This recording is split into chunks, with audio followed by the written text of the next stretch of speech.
Hey everyone, I'm Phil Albertelli, and this is The Week in Doubt, a podcast for atheists, agnostics, and of course, whoever.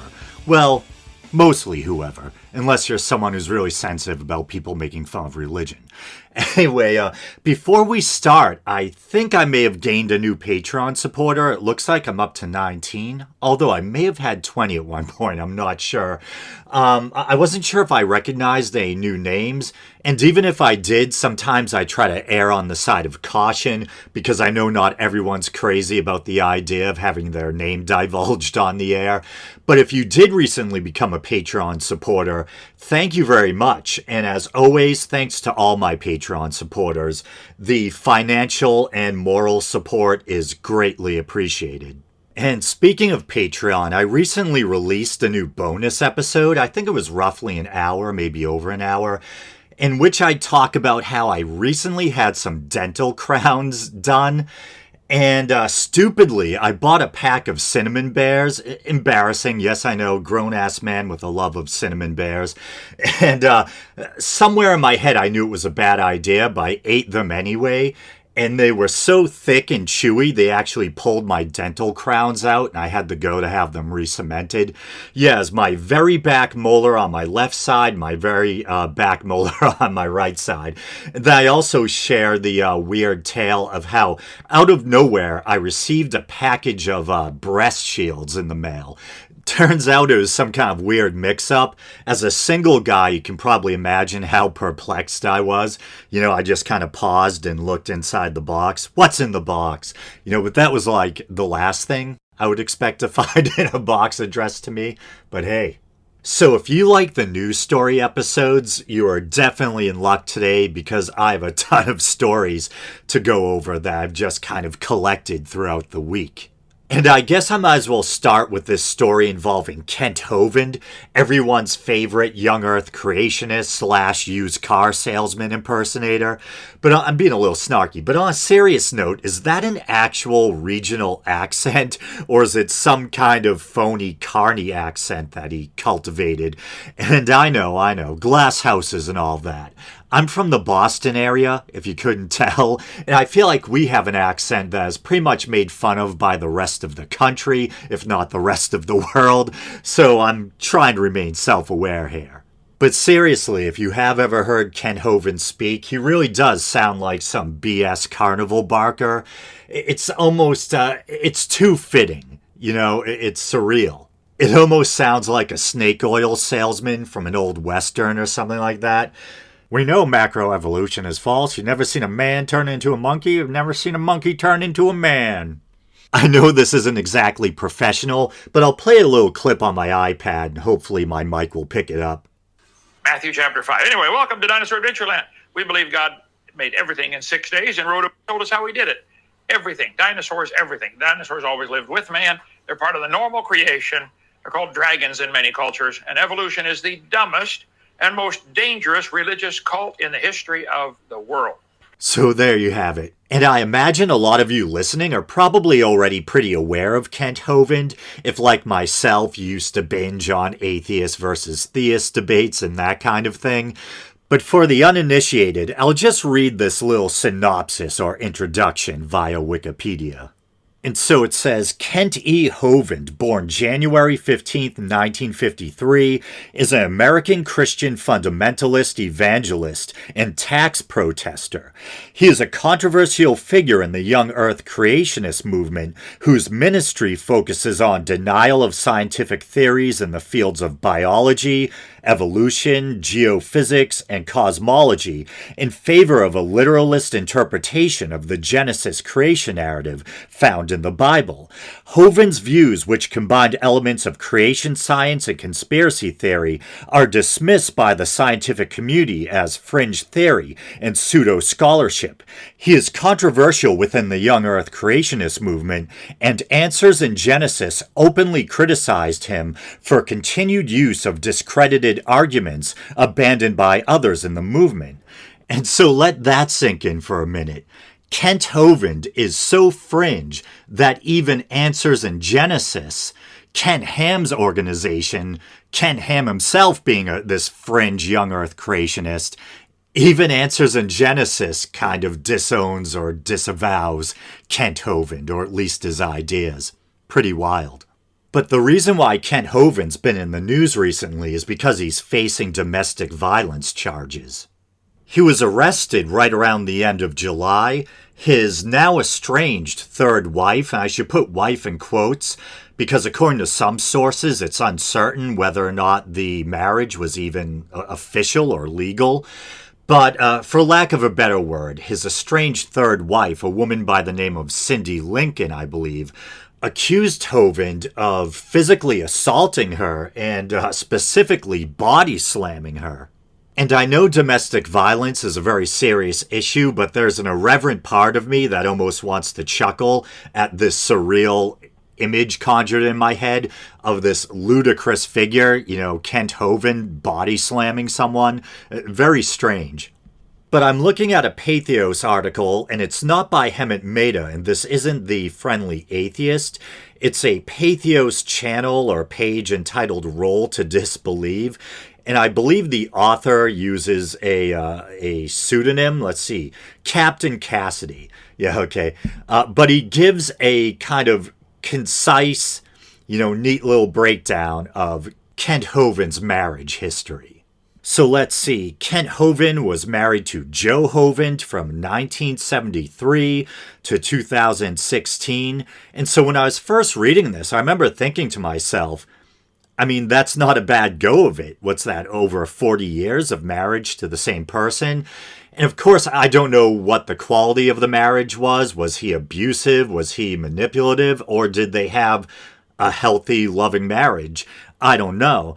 But even though I'm a non-believer, and I don't believe that marriage is literally a sacred institution, ordained by some creator god, I still respect the idea of two people who deeply love each other, coming together and deciding to spend the rest of their lives together, having a family or whatever. I can still respect that. So, 40 years with the same person, as long as it wasn't an abusive, miserable relationship, I think that's commendable. But continues, the marriage dissolved after he got out of prison for fraud and tax evasion. Yeah, I didn't mention that. He spent 10 years in federal prison for refusing to pay taxes. And the author says, I've seen rumors that he manipulated her, meaning his first wife, into leaving him. And so I guess quickly after they separated, Hovind moved on to a second wife, Mary Tocco, Tocco. Wife number 2 is a high-level anti-vaxxer. She married him in 2016 and quickly dumped him in 2017 out of fears of getting caught up in his sleazy business endeavors. In 2018, Tocco spoke out publicly on the reasons behind the breakup. Because her ex is and this is obviously a very opinionated piece, an ultra-authoritarian who just can't not respond to any and all challenges to his power, he replied. Very quickly after the breakup with Mary Tocco, Hovind moved in on Tocco's friend, Cindy Lincoln. They claim to have gotten married in July 2018. This past February 2021, Hovind watchdog Robert Batty revealed that Lincoln was no longer in the picture. Predictably, Hovind may have moved in on a fourth woman. He refers to her as quote-unquote Debbie. And so, strangely enough, it was actually Hovind who recorded the incident where, he's accused of physically assaulting her. I believe he recorded it on his phone, just the audio, I believe. And I was going to play it for you guys, but I decided not to for a couple of reasons. Because it's audio only, you can't really tell what exactly happened. There is this disturbing moment where the talking ceases and you suddenly hear this series of loud noises and you hear this woman, Cindy, scream or yell. So I could see how listening to it, you might automatically jump to the conclusion that he attacked her. But with audio, there's only so much you can discern. And prior to that moment where things escalate, and after that moment, Hovind is, really talking in this calm, kind of nice manner, but I get the feeling that he's kind of being manipulative, and he's behaving that way because he wants to come out as the one looking good on the recording.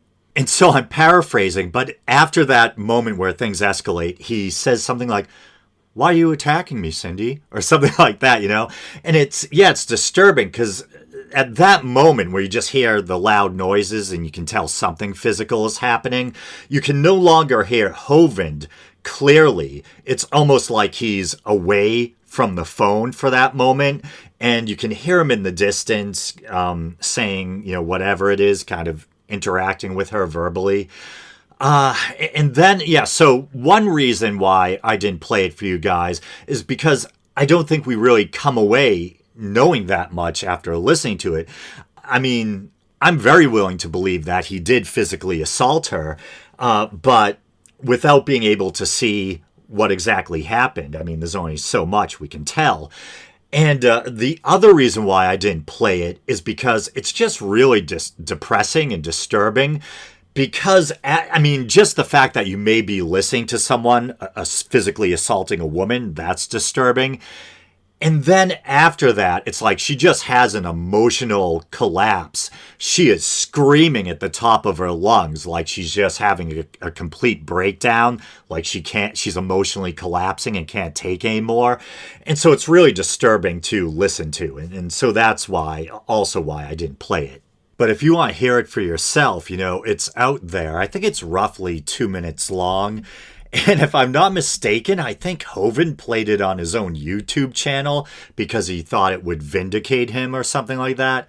And just for further context, I think the actual quote-unquote body slam incident took place last October. And I'm just looking at a Friendly Atheist article, and it's saying that I think Cindy Lincoln claimed in her filing that they got married in July of 2018. Hemant Mehta says that's not true. On paper, Hovind is actually still married to his second wife, the woman he was with before Lincoln. And Hemant continues, but in his mind, that second marriage was spiritually annulled years ago, and this subsequent quote-unquote marriage to Lincoln was only a church ceremony with no acknowledgement from the state. And so that helps shed some light on the confusion over whether or not the marriage was official. But now let's move on from one fundamentalist lunatic to another. The next person we're going to be talking about is Josh Fierstein. I think that's how you pronounce it. And I say lunatic, but I guess that's if they believe their own crap. Strangely enough, I get the feeling that Kent Hovind may actually be a little bit more sincere than Josh Fierstein. I feel like Hovind, when you listen to him debating an atheist about evolution, it sounds like, despite the used car salesman delivery, that he may actually believe his own arguments. But I get this feeling from Josh Fierstein that he's just this complete phony, complete opportunist. It's just, one of those things when you are watching someone talking or you're listening to them, the BS detector goes off and you feel like they're not being themselves. This is an act. And I really, even more than with Kent Hovind, I get the feeling from Josh Fierstein that this is an act. And Fierstein is considerably younger than Hovind. I think Hovind is 68 and Fierstein is 40. So I feel like he's more keyed into this modern technological landscape and knows how to take advantage of things like social media, YouTube, and he knows what to say to get, people worked up or whatever. And to that point, he's had a number of viral videos that have even been talked about by, members of the mainstream media, talked about on cable news networks, etc. And perhaps most famously, and I think this was a few years ago now, there was a story in the news about a guy who was complaining that Starbucks holiday cups were too secular, complaining that they had removed the holiday symbols from the cups, symbols which I imagine were probably largely secular anyway, snowflakes and that kind of thing. In fairness, maybe there was some holiday messaging that was also removed, I don't know. And, complaining further that they had replaced the holiday cups with the symbols with just a plain red cup. That was his big gripe. And now that I've mentioned it, maybe it's jogged your memory, because this was a pretty big controversy back a few years ago, as ridiculous as that sounds. And I just looked it up. Yeah, it was November of 2015. I can't believe how quickly time flies by. In November 2015, Fierstein posted a video on Facebook criticizing Starbucks for removing Christmas-related symbols from its holiday cups in favor of a solid red design. The video made national headlines, and Fierstein appeared on CNN that same month. And so it's kind of trippy whenever I see that Fierstein's made national headlines or whatever, because I found out about him through the Drunken Peasants podcast, which I've been a big fan of for years. And they used to, talk about him like he was this kind of lol cow in, internet vernacular. A lol cow is, lol, as in the lols, the laughs, is someone online who's just so ridiculous, they're just constantly trolled and made fun of. And that's kind of how the Drunken Peasants, covered him, as just this absolutely ridiculous figure. And they actually used to compare him to Fred Durst from Limp Bizkit because he's kind of still is kind of a heavy-set guy with a backwards baseball cap. And he'd just make these ludicrous, fundamentalist religious videos from his car. And so seeing as how when I usually see Josh Fierstein, he's just some, schmuck in his car with this, what sounds like a put-on accent, being made fun of by some podcasters I like. It's just kind of weird and surreal when I see him being taken seriously, by the mainstream media. But at the same time, I think they're right to take him seriously because despite how ridiculous he is, he's also, I think, rather dangerous because there are people who take him seriously and who listen to him. And I don't know if he has a fixed location where he regularly preaches or if he's invited or gets paid to kind of go from place to place preaching. But yeah, he does preach to, fundamentalist religious types, and they take him seriously, and he says some dangerous stuff. And that brings us to why I wanted to talk about him today in the first place. There's yet another viral Josh Fierstein video that's making the rounds. But it's actually footage of him preaching wherever. And it's weird seeing him without the baseball cap and the oversized jersey or whatever. He's actually dressed up and he's turning into quite the pastrami monster. He's just this giant, lurching mass of flesh, and he's angry and red in the face. Got the neck, the back of his neck looks like a pack of hot dogs. And he's sweating like a pig. It's a pig sweat. I don't know, but anyway, I should be laughing because the stuff he's saying is quite dangerous. He's basically saying that if you got Jesus, you don't need vaccines and you don't need masks. Great advice during a pandemic, you piece of shit. Pardon the language, can't help it. Anyway, I'll play the clip. Here it is. Listen to me. I understand, and let me speak now to the cameras around the world, to every pastor that's watching this broadcast, to every Christian that is cowered in your home. I realize that for this last year that maybe you've been fed fear and fear and fear, but the Bible says that God has not given us the spirit of fear, but of power and of love and a sound mind. You have a sound mind. You don't have to wear the mask. You got Jesus. You don't need the vaccine. You got Jesus. And it's weird, as much as I dislike Josh Fierstein, I have to admit that listening back to the audio just then, I might think what he's saying, his message, is abhorrent. But he kind of nails the televangelist voice, for what it's worth. He does a good job with that. If that's your goal in life, is to sound like, a televangelist, he's doing a pretty good job. It's actually more impressive when it's audio only. If you watch the video of that, and I'll include the video in the YouTube version, it's hard to take him seriously. It's actually kind of disturbing to look at.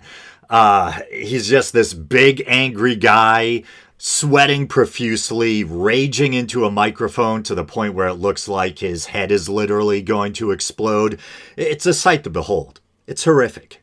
And I like how someone is talking about how if you believe in his God, you don't need to worry about a highly contagious virus. You know, the gall to be uttering that kind of shit and then talk about being of sound mind. If you have a sound mind, you don't need masks. And this is what sucks as a content creator, is that something that shouldn't be political or shouldn't be such, a live wire to talk about. Talking about common sense health precautions during a global pandemic, something like we should all be able to get together and want to solve this situation and do what we have to get through this. And yet it's become so politicized that, as a content creator, I can feel the pressure on me because I know that most of my listeners are probably, for the most part, ideologically aligned with myself. Since they're non-believers, since they're skeptics, and in general, skeptics, non-believers tend to be kind of liberal, lean left. Not always. There's libertarian atheists and even atheists who might be somewhat conservative or whatever. But I know I have listeners across the board because I've talked to them. So I know I have listeners on the left, I have listeners on the right, and I feel this pressure like if I lean one way or the other, I'm screwed. And what happens is I always come down the side that what matters most is being honest and being true to myself, because if you're mealy-mouthed and if you're too afraid of how people are going to judge you or if people are going to stop listening to you, people will probably deem you not worth listening to anyway because you don't have a real opinion. But I do feel that pressure, talking about COVID, talking about masks, talking about vaccines, things that should not be fucking political. I'm getting pissed. And yet they're made political. It's like, was smallpox? I mean, it probably was. I'm sure if you look back in history at polio, smallpox, whatever it is, that there probably were people who pushed back against it at the time. There are probably people who didn't want to get vaccinated, people who downplayed the danger or the risk. And I'm not suggesting that people should hide from the world and, quiver in the corner of their room with the mask on. Personally, I do manual labor, so I can't do it from home. I wish I could, but you can't. So I've been out, working in the world since the lockdown lifted. I used common sense and wore a mask when I had to, which wasn't a big deal for me because doing construction, I'm used to wearing N95 masks or more heavy-duty masks with the big filters on the sides, And so wearing a lightweight disposable mask when I went to a grocery store or something was no big deal to me and actually made me feel like, I'm doing my part. And some people might be cynical and say those masks don't do much. But if I'm not mistaken, the big thing that they do is they help prevent your spittle, your particulates from spreading to the next person. And so if you have enough people doing that, it does have a kind of, a net effect. It helps. And then I think depending on the quality of the mask, it of course also helps to keep you from breathing in other people's respiratory droplets or particulates in the air to a varying degree. And then when, last spring came and the vaccines were made available, I made an appointment as soon as I could. And, haven't been wearing a mask since, except there's certain circumstances, like I know when you go to the dentist or if you go to a health clinic, they still want you to wear a mask. And I don't think it's a coincidence that medical places like the dentist or health clinics, hospitals, tend to be, those are the places where they're really sticklers about a mask. I wonder why. Could it be that they understand the basics of virology and human health and realize, we probably should be taking this kind of seriously? And yeah, so since becoming fully vaccinated, I don't wear a mask most places. And, of course, now there's talk in the news about, bringing masks back in certain circumstances. And believe me, I can be a recluse sometimes. I can be kind of a hermit, but I also have a lot of friends and I like to blow off steam sometimes and go to parties once in a while. And so I'm not happy at all about the possibility that we're going to have to kind of backslide a bit. And why is that? Because, viruses 101. When you don't do enough to keep them at bay, they mutate, And at the end of the day, I think that whether or not you wear a mask, whether or not you're vaccinated, those things should be a personal choice. I don't think the Gestapo should burst into your house and stick a needle in your arm or whatever, But be aware of the fact that these are the consequences of not taking things like masks, vaccines, and common sense health precautions during a pandemic seriously. This is what happens. The situation gets worse. We start to lose ground. And that's kind of the irony. The people railing against vaccines and masks are understandably tired of the restrictions and impositions put on us by this pandemic. And yet, if the same people had done their part along the way, like wearing masks when necessary or getting vaccinated, the landscape would probably look quite different. We'd probably all be in a much better place right now regarding our progress in defeating this thing. Don't get me wrong. I think COVID is going to be with us for a long, long time. But if everyone does their part, we can reach the point where it becomes like the common flu, where, you get a booster shot every year and everyone goes on living their lives, and hopefully we won't need the masks and the rest. I personally got the Moderna shot, both shots, so I'm fully vaccinated, and they say it's still 93% effective a half a year after receiving the second dose. And I think the last I heard, the statistic was that about 57%, I think, of U.S. adults have received at least one shot. Now imagine if that was significantly higher, maybe 70-something% of people fully vaccinated. We'd probably be in a significantly better situation right now. And I apologize if it seems like I'm trying to scold or lecture you, if you have a different opinion on this than me. And I apologize for losing my cool too. I slammed my hand on my on my computer desk. I had intentionally been trying not to get political on the show and not to discuss COVID, but that Josh Fierstein story falls directly into the wheelhouse of the show. It has to do with religion. It has to do with a pastor saying some crazy shit. Reinforcing some bad ideas, in my opinion. And, it led me into this whole tangent on COVID. So I've been trying, guys. I've been trying to be less political and to not be so divisive, but there it is. So let's talk about something less controversial, like QAnon.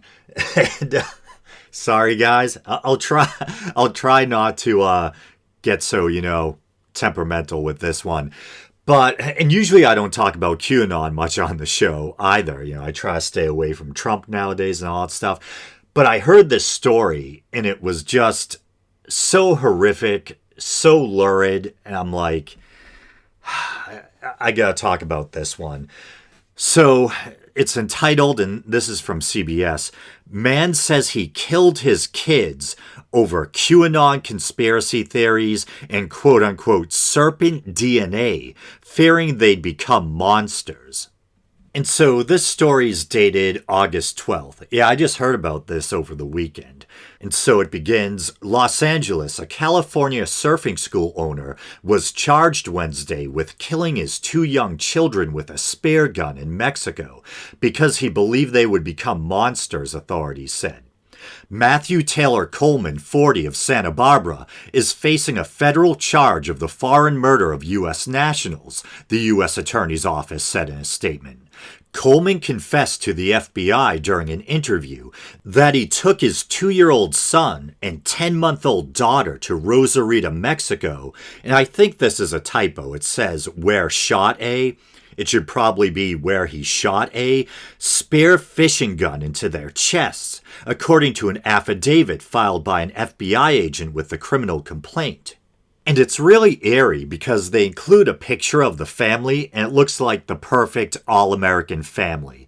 You know, a young family, the dad looks, what did it say? I think it said he was 40 or something like that. He looks youngish. He looks like he's in his 30s, takes care of himself, you know, perfect haircut, perfect amount of stubble or beard, you know, smiling. Even though the mother's face is blurred out, it still looks like this picturesque, perfect family. And it's kind of, you know, scary because it goes to show that you never know. You know, you never know what someone else is capable of, no matter how perfect they might seem on the surface. And so it continues, Coleman and the children had checked into a Rosarito hotel on Saturday, but video footage showed them leaving before dawn on Monday, Mexican authorities said. The man returned alone later that morning and then left the hotel for good, authorities said. Let's see, so I'll skip down a bit. Coleman was detained at the border checkpoint, where during an interview with an FBI agent, he explained that he was enlightened by QAnon and Illuminati conspiracy theories and was receiving visions and signs revealing that his wife, AC, possessed serpent DNA and had passed it on to his children, according to the affidavit. He's accused of dumping the children's bodies in a ditch near Rosarito. Let's see. The station says Coleman's wife reported to Santa Barbara police on Saturday that the family was getting ready to go camping when her husband suddenly took off with the children in the family's van.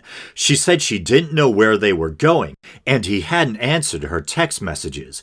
Coleman's wife said she didn't believe the children were in any danger, that she hadn't had any problems with Coleman, and in quotes, they did not have any sort of argument before he left, according to the court affidavit. Drinking game word of the week. Let's see. CBS LA says Coleman told FBI agents he'd put his daughter in a box because he didn't have a car seat. What the? Coleman is the founder of the Love Water surfing school in Santa Barbara. The family's neighbors in Santa Barbara told CBS LA they're shocked and that Coleman seemed like a good family man. One said he is, in quotes, shocked and also, in quotes, stunned. He called it immensely tragic. And we can probably all agree on that. Definitely immensely tragic. And these poor kids, so young and betrayed by their own father, and shot in the chest with a spear gun. And so there's only a few possibilities here. One is that I think conspiracy theories alone couldn't make you kill your children like this. I think people tend to compartmentalize. You know, on the one hand, you might have these crazy conspiracy theories that you believe in to some varying degree. Maybe you just enjoy the suspension of disbelief and you feel like believing in this stuff makes your life more exciting. Maybe you might even really believe in this stuff to the point where you might do something like storm the Capitol. I know, getting political. But, most people would draw a line. You wouldn't kill your own kids because of a conspiracy theory. But a combination of severe mental illness and conspiracy theories might get you there. And I want to be careful because the majority of people who are mentally ill are not violent. There's mental illness in my own family, schizophrenia and that kind of thing. I myself have talked openly on the show about how I struggle with things like depression and anxiety, chronic pain. You guys know all about it. Technically, I think depression and anxiety can be classified as mood disorders rather than mental illness, but you get my point. Yeah, even people who are schizophrenic, most of them are non-violent. But yeah, a combination of severe mental illness fueled by conspiracy theories, I think that could possibly result in someone killing their children. The conspiracy theory puts the idea in his head that there's these lizard people out there, and the psychosis, makes him view his children as having been tainted by these lizard people or whatever, and that his wife has serpent DNA. And this is all very, shades of David Icke. I remember talking with my friend Crocoduck about how, even though I don't believe in any of that stuff, I just find it weirdly entertaining to listen to people like David Icke talk about how there's interdimensional aliens and lizard people out there, I've had this habit since I was young where I like to fall asleep while listening to kind of long-form content, documentaries, and that kind of thing. And I used to like to fall asleep while listening to like hour or 2 hour long David Icke lectures, or I'd fall asleep while listening to one of Alex Jones's early documentaries, like the Bohemian Grove one, etc. And in fairness to Alex Jones, Bohemian Grove is pretty messed up. But there's another guy I used to like to watch and kind of fall asleep to. I don't know if he was booted off of YouTube or what. This English guy named Chris Everard or something like that. And he used to make these wacky, cobbled together documentaries where he'd talk about stuff I'm into, like the Ars Goetia, the Lesser Key of Solomon, demonology, and he'd weave it all together into these lurid conspiracy theories. I used to have a playlist of his stuff, and once again, I didn't believe in any of the assertions. I just found it entertaining and fascinating to listen to. But yeah, I think most of his content has been wiped from YouTube. But another possibility is that this guy isn't mentally ill and that he just wanted to get rid of his kids, get rid of the responsibility of having a family. And so he used, this story about being influenced by conspiracy theories as an excuse, and may even have tried to, come off as mentally ill so he can possibly use that as a legal defense down the road.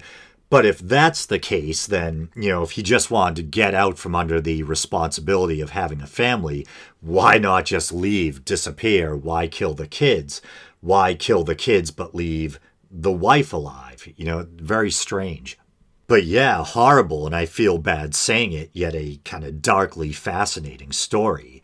And I hate saying darkly fascinating because it sounds like by saying it's fascinating, you're getting some kind of entertainment out of this awful story about these poor kids. One of them, 2 and 10 months old, being killed by their own father.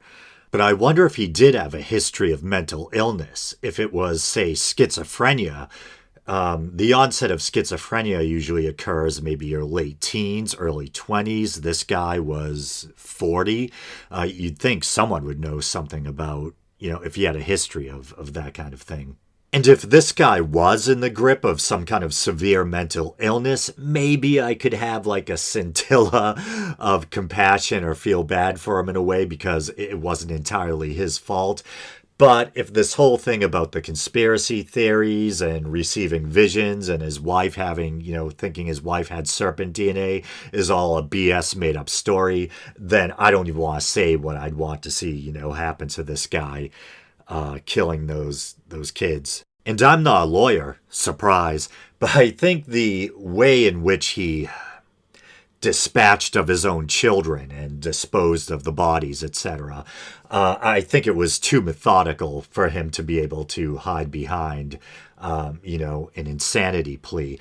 Like I touched on in that, Sons of Sam review episode I did not that long ago, that there's a difference between being, diagnosed as clinically insane and being seen as legally insane and being able to hide behind that. You could be, clinically insane, maybe, you're schizophrenic or whatever, but if your actions seem like you knew what you were doing and you behaved methodically, you can still be seen as being responsible for your crimes. But either way, I think the guy forfeited his society membership. He's got to be taken off the streets, obviously, for the good of everyone. I think that probably goes without saying. But after that cherry story, let's call this episode a wrap, shall we? Yeah, sorry to end on such a bummer story, man. But I had a few more I was gonna do, but it's almost we're almost 40 minutes in, and I have to get up and work tomorrow. So yeah, I'll call it a wrap. As always, thank you everyone for listening, and you know the drill. You can like the Facebook page. You can follow the show on Twitter. I'm kind of active there, kind of not. You can check out the YouTube channel. Maybe you're doing that now. And if you'd like to support the show monetarily, you can do so by going to patreon.com/theweekindoubt and help support what I do here for as little as 99 cents a month. All right, brothers and sisters, until the next time.